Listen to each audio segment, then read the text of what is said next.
que nossa comunidade ainda não está sentindo e traslado aqui não de economia que está crescendo dentro da carteira. Isso é uma realidade. A realidade é não nós, de superterbegroting aqui, quer começar para trasladar, para fazer a translação em não dentro da carteira de comunidade.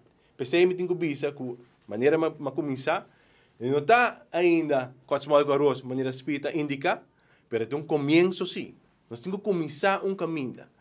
Tá tem um tempo onde a placa que está haya de belasting, está para mandbraca, mota angel, para agora aqui dentro da terra begroting aqui, nós pressionar e está indica ao governo que tem que vai de indexering, de pensioen, de stichting não, de reparatie toeslag. Dus essa é a direção que nós queremos para nós também, tá cara, da comunidade, nós também sa, começar bem uma recuperação de perda de compra que o povo experienciar. Dus ora que tem um superterra begroting, como escuta acaba diferente gente de oposição, talvez que não vota contra. E mas escuta também o líder de AVP da Bisa que cita em coisa bonita, etc. para unir em G. A realidade está que a cifra mesmo mostra que nós temos um aumento da nossa economia. Então, em vez que a placa aqui vai para maneira uma bisa, man braca, mota, angel, tudo isso não que desfrutar de um tempo de saque, e tem que vai back para a comunidade.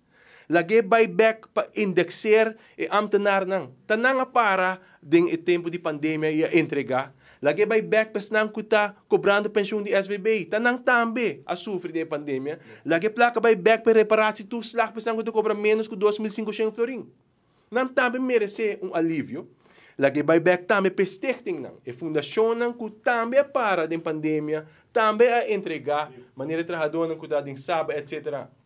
Que men nós não está fazendo como te diz, júbilo grande, pero sim, nós temos que respeitar o processo que nós estamos no começo para vai de uma direção para dar back na comunidade depois de um desastre financeiro que nós encontrar.